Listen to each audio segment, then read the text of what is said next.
So. Me too. Me too, Okay. but I'll try my best. Okay, go. Not long. Right? I'm not. I'm ready. Cross section through the cochlea. This is part of the membranous labyrinth. So this tube is called the scala media, and it has what is called endolith. Got it?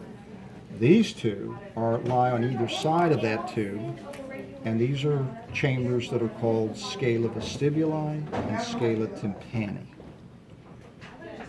Got it?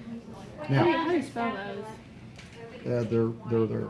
Okay. Now, you see where on that illustration up there on the board, I know you can't do, the stapes is attached to part of a membrane called the oval window.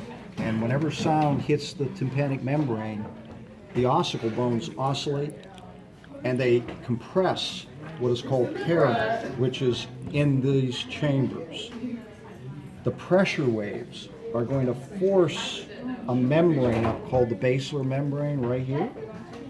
Forces it up, and the little cilia that are part of the hair cells will be bent against this membrane called the tectorial membrane. And whenever they bend, that registers a sound in the brain.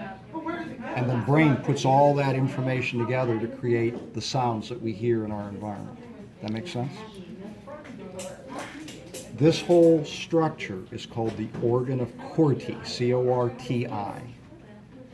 It's made up of the tectoral membrane, the basilar membrane, and then the little hair cells that have these very stiff stereocilia.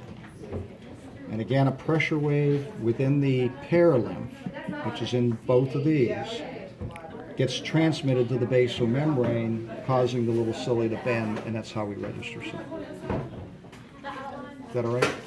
So what questions would you ask on the exam? Endolymph here, perilymph, scala vestibuli, scala tympani, or scala media, organ of Corti, tectoral membrane, basilar membrane. That's what I would ask.